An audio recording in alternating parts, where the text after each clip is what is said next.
નમસ્કાર વિદ્યાર્થી મિત્રો, હું ડોક્ટર કિરણ પટેલ. આજે આપણે ધોરણ 11 અર્થશાસ્ત્ર વિષયની અંદર એક નવા ટોપિકની વાત કરવાના છીએ. પ્રકરણ નંબર 5 આવક અને ખર્ચના ખ્યાલો. તો કોઈ પણ પેઢીની સમજવા માટે આવક અને ખર્ચના ખ્યાલો એ ખૂબ જ મહત્વના છે. તો અહીં આપણે સૌપ્રથમ ખર્ચના ખ્યાલોની વિગતે ચર્ચા કરીશું, ત્યારબાદ આવકની આપણે વિગતે ચર્ચા કરીશું. અહીંયા આપણી પાસે ઉત્પાદન ખર્ચનું વર્ગીકરણ આપેલું છે કે ઉત્પાદન ખર્ચ એ ટૂંકા ગાળાનો ઉત્પાદન ખર્ચ અને લાંબા ગાળાનો ઉત્પાદન ખર્ચ.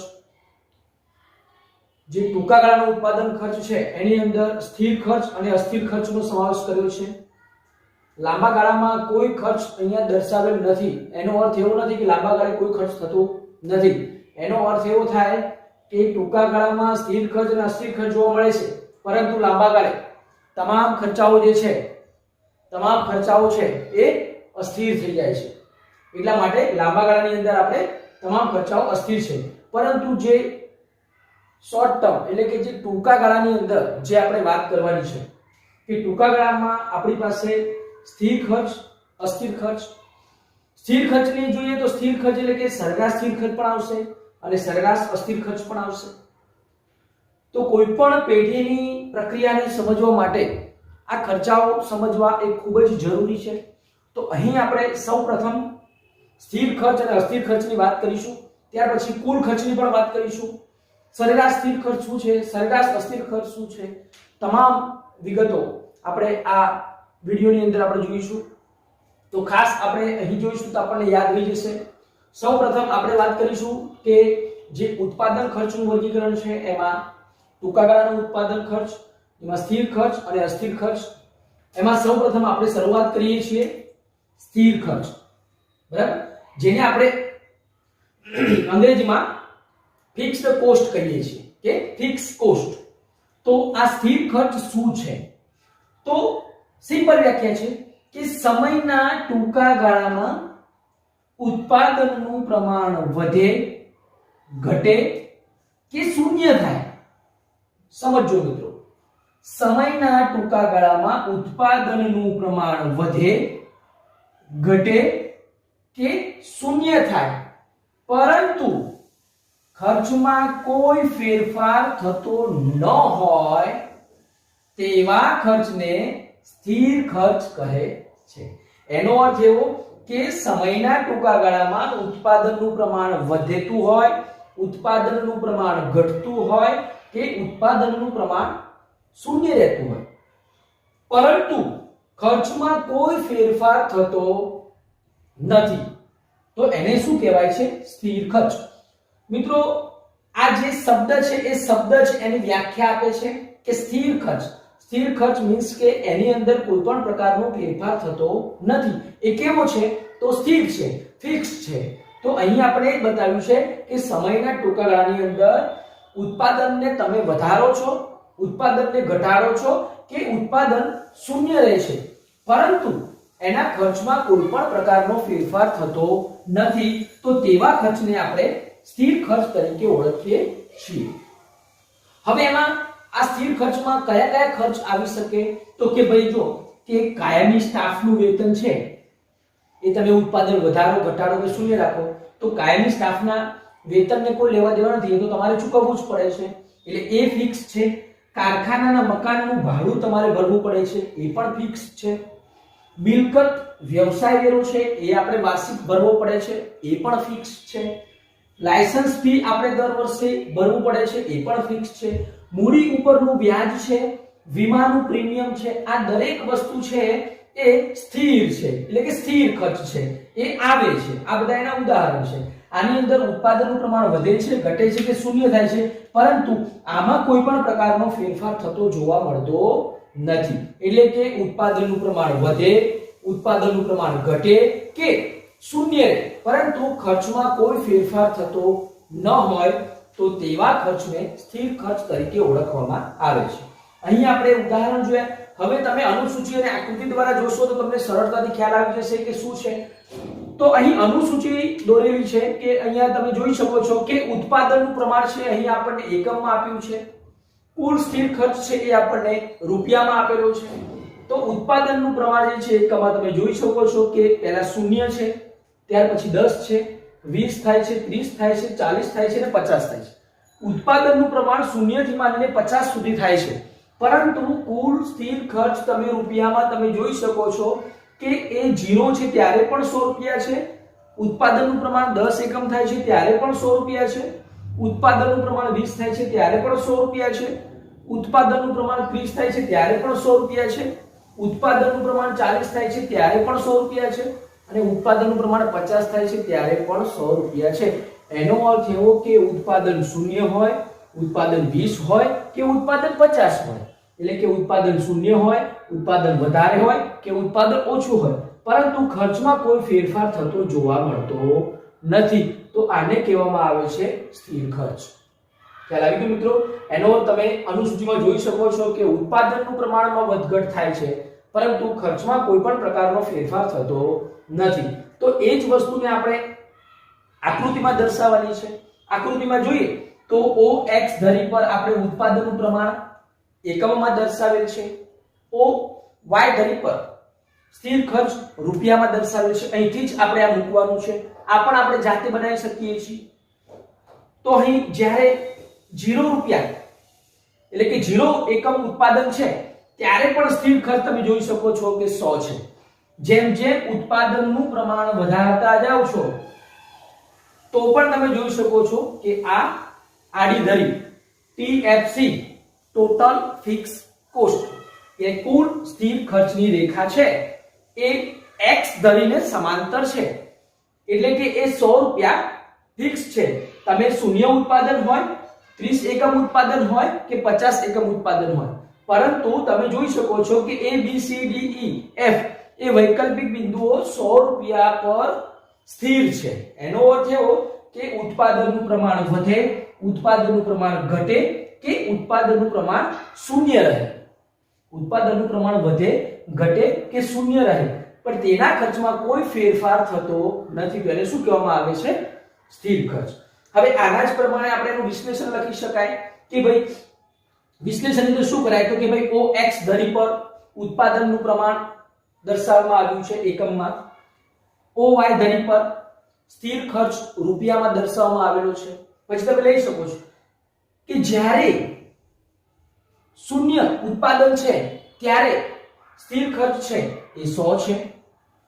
જેમ જેમ ઉત્પાદનનું પ્રમાણ વધતું જાય છે એટલે કે શૂન્ય પરથી જ્યારે 10 થાય છે ત્યારે પણ સ્થિર ખર્ચ 100 છે, અને ઉત્પાદન વધીને જ્યારે 50 થાય છે ત્યારે પણ સ્થિર ખર્ચ છે એ 100 રૂપિયા છે. આનો અર્થ એવો કે ઉત્પાદનનું પ્રમાણ વધે, ઉત્પાદન ઘટે કે ઉત્પાદન શૂન્ય રહે તો એના ખર્ચમાં કોઈ ફેરફાર થતો નથી, એટલે કે એ સ્થિર રહે છે. જે અહીંયા આપણે જોઈ શકીએ છીએ 100 રૂપિયા સ્થિર છે.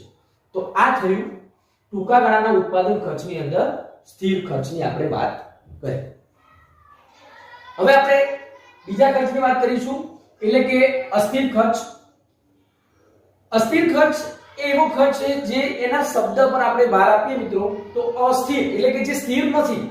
એટલે કે તમે જોઈ શકો છો કે ઉત્પાદન વધતા ખર્ચ વધે, ઉત્પાદન વધતા ખર્ચ વધે, ઉત્પાદન ઘટતા ખર્ચ ઘટે, અને ઉત્પાદન શૂન્ય થતા જે ખર્ચ પણ શૂન્ય થાય તો તેને અસ્થિર ખર્ચ તરીકે ઓળખવામાં આવે છે. ફરીથી સમજીએ કે ઉત્પાદન વધતા ખર્ચ વધે, ઉત્પાદન ઘટતા જે ખર્ચ ઘટે અને ઉત્પાદન શૂન્ય થતા જે ખર્ચ શૂન્ય થાય તેને આપણે અસ્થિર ખર્ચ કહેવામાં આવે છે. અસ્થિર મીન્સ કે આ ખર્ચ જે છે એ ઉત્પાદનમાં વધારો થાય તો ખર્ચ પણ વધે છે, ઉત્પાદનમાં ઘટાડો થાય તો ખર્ચ ઘટે છે, અને ઉત્પાદન શૂન્ય છે તો એની પાછળ આપણે કોઈ પણ પ્રકારનો ખર્ચ કરવો પડતો નથી, એટલે કે એ શૂન્ય રહે છે. તો સિમ્પલ વ્યાખ્યા છે ઉત્પાદન વધતા જે ખર્ચ વધે, ઉત્પાદન ઘટતા જે ખર્ચ ઘટે, અને ઉત્પાદન શૂન્ય થતા જે ખર્ચ શૂન્ય રહે તેને આપણે અસ્થિર ખર્ચ તરીકે ઓળખીએ છીએ. દાખલા તરીકે કાચા માલની કિંમત એ વધે, ખર્ચ વધશે. બળતણનું ખર્ચ, વીજળીનું બિલ, વાહન વ્યવહારનો ખર્ચ, શ્રમિકોનું વેતન, ઉત્પાદન વેચાણ ઉપરના વેરાઓ ટેક્સ. તો આ બધા જે ખર્ચ છે એ ઉત્પાદન વધતા વધે છે અને ઉત્પાદન ઘટતા ઘટે છે, અને ઉત્પાદન શૂન્ય હોય તો એ પણ કેવું રહે છે?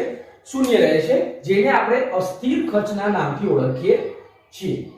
તો હવે એના અનુસૂચિની આપણે વાત કરીએ કે ઉત્પાદનનું પ્રમાણ એકમમાં દર્શાવ્યું છે અને અસ્થિર ખર્ચ રૂપિયામાં દર્શાવેલ છે.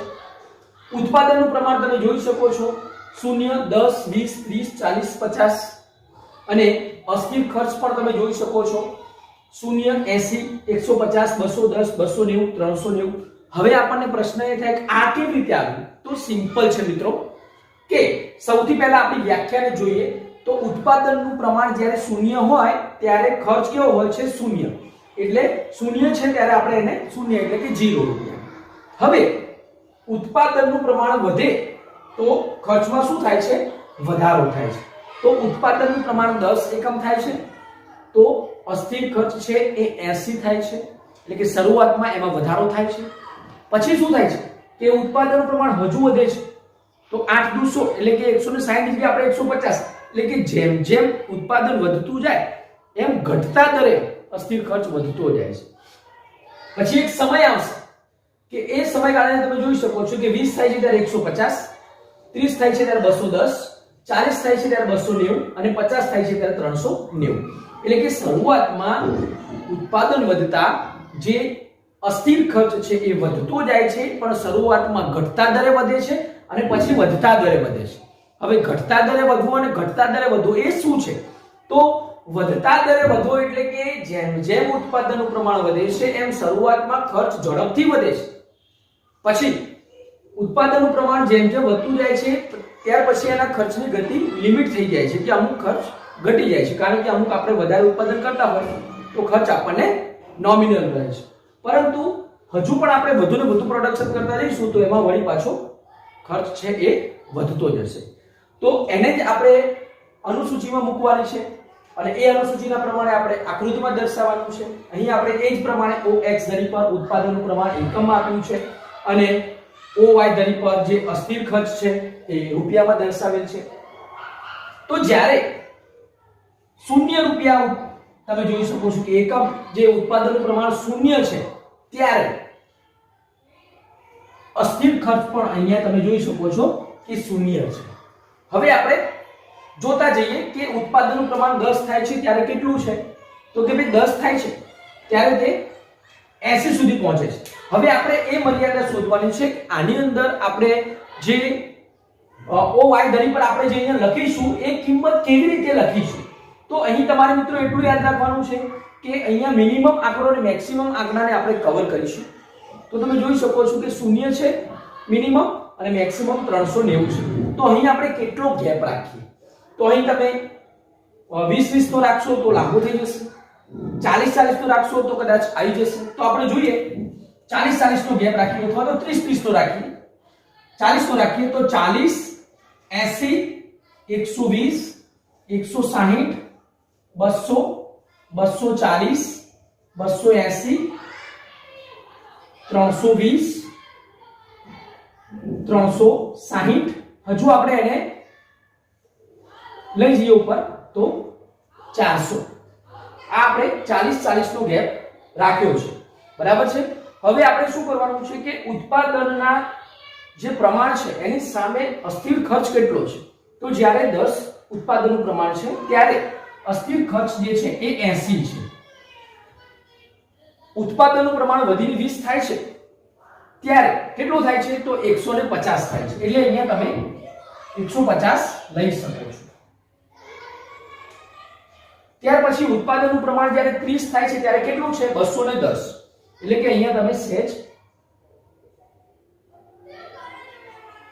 ઉત્પાદનનું પ્રમાણ 40 થાય છે ત્યારે તમે જોઈ શકો છો 290.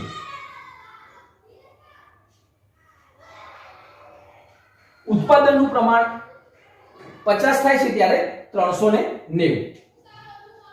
એટલે અહીંથી આપણે લઈ શકાય અને 390 એટલે અહીં આપણે જોયું છે. હવે કંઈ જ કરવાનું નથી, આને અહીં આપણે જોડી દઈશું આ તમે જોઈ શકો છો કે અહીંયા તમને આ જે છે એ કુલ અસ્થિર ખર્ચની રેખા છે. કુલ અસ્થિર ખર્ચ, total variable cost, total variable TVC, total variable cost. તો આ અસ્થિર ખર્ચ છે જેને આપણે એ પ્રમાણે આપણે જોવાનું છે કે જેમ જેમ ઉત્પાદનનું પ્રમાણ વધે છે તેમ તેમ અસ્થિર ખર્ચ પણ વધે છે. જેમ જેમ ઉત્પાદનનું પ્રમાણ ઘટે છે તેમ તેમ તમે જોઈ શકો છો કે અસ્થિર ખર્ચ પણ ઘટે છે. અને જ્યારે ઉત્પાદન શૂન્ય હોય છે ત્યારે અસ્થિર ખર્ચ પણ શૂન્ય જોવા મળે છે. તો અહીં આપણે એવું કહી શકાય કે ઉત્પાદનનું પ્રમાણ વધતા જે ખર્ચ વધે છે, ઉત્પાદનનું પ્રમાણ ઘટતા જે ખર્ચ ઘટે છે, અને ઉત્પાદનનું પ્રમાણ શૂન્ય રહેતા જે ખર્ચ શૂન્ય રહે છે.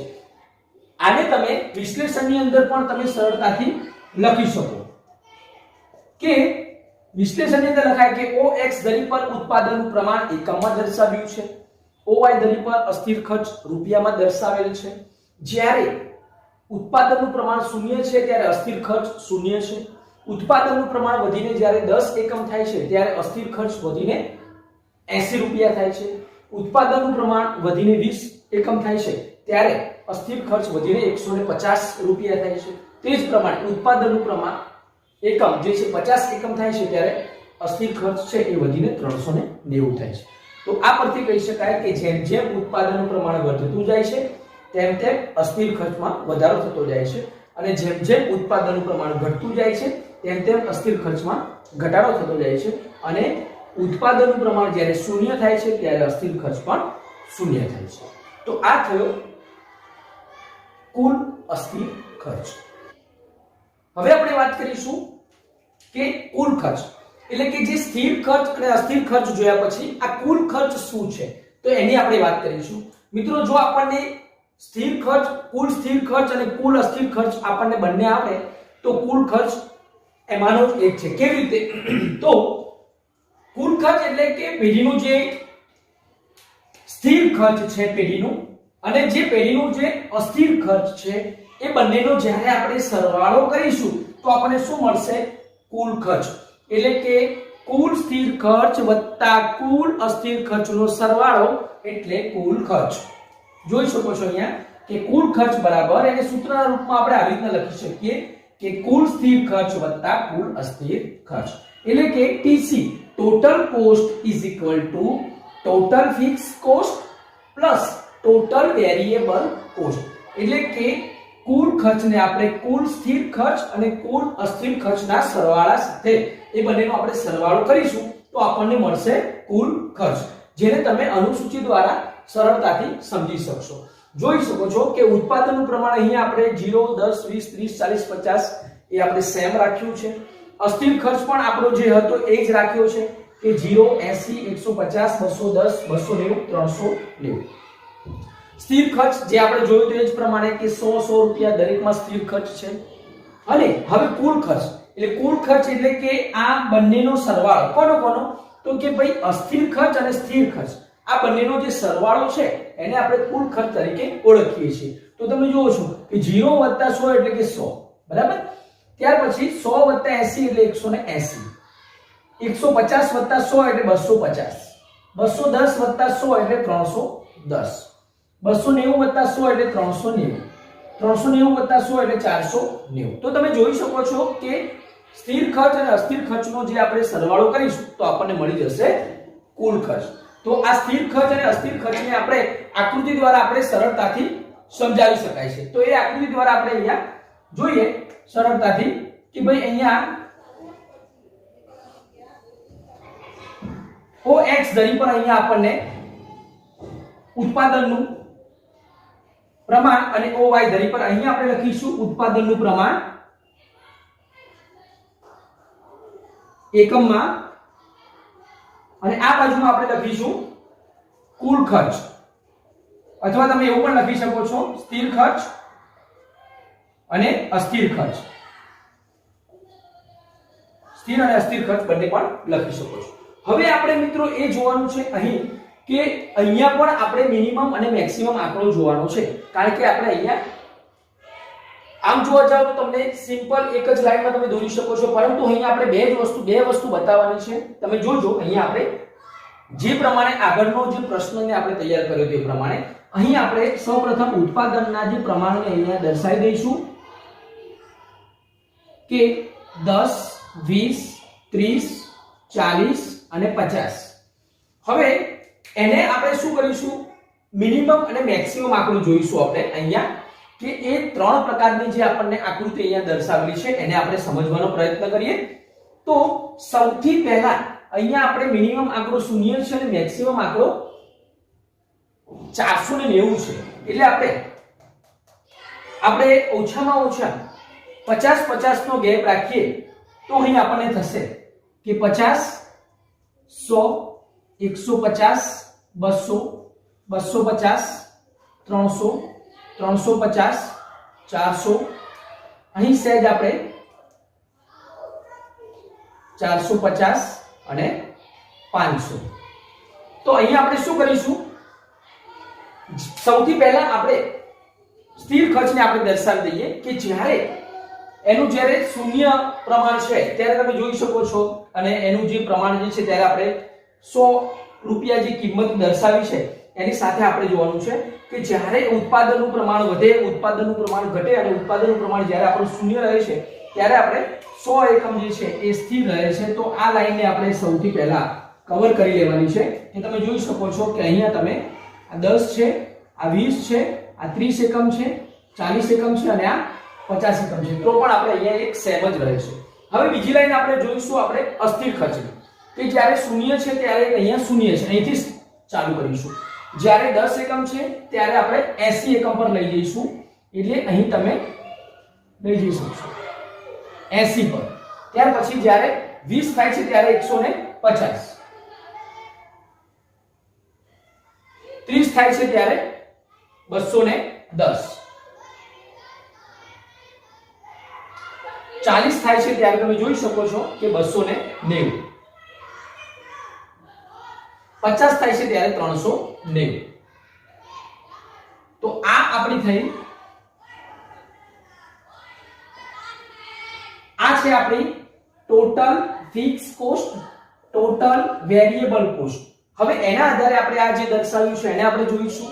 તો જ્યારે 0 રૂપિયા છે ત્યારે એ રેખા અહીંથી શરૂ થશે, તમે જોઈ શકો છો કે 0 છે ત્યારે કુલ ખર્ચ 100 છે, 10 છે ત્યારે 180 છે, એટલે અહીંથી તમે જોઈ શકો છો કે અહીંયા 180 પર આવશે।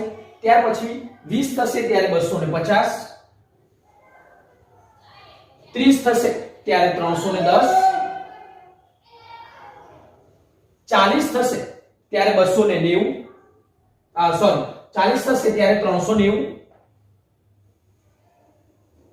અને 50 થશે ત્યારે 490।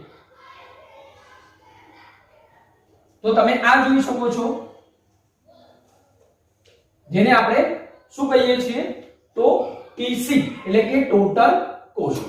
તમે આ પ્રમાણે આકૃતિ પ્રમાણે તમે જાણી શકો છો કે ઉત્પાદનનું પ્રમાણ અહીંયા આપણને આપ્યું છે। તમે ત્રણે ત્રણ આકૃતિને તમે એક જ પેજ ઉપર તમે દર્શાવી દીધી છે કે ઉત્પાદનનું પ્રમાણ અહીંયા આપણને 0, 10, 20, 30, 40, 50 એકમ આપેલું છે, અસ્થિર ખર્ચ પણ આપણે દર્શાવેલું છે, સ્થિર ખર્ચ પણ દર્શાવેલું છે, અને બંનેનો આપણે સરવાળો કરીશું તો આપણને કુલ ખર્ચ મળશે।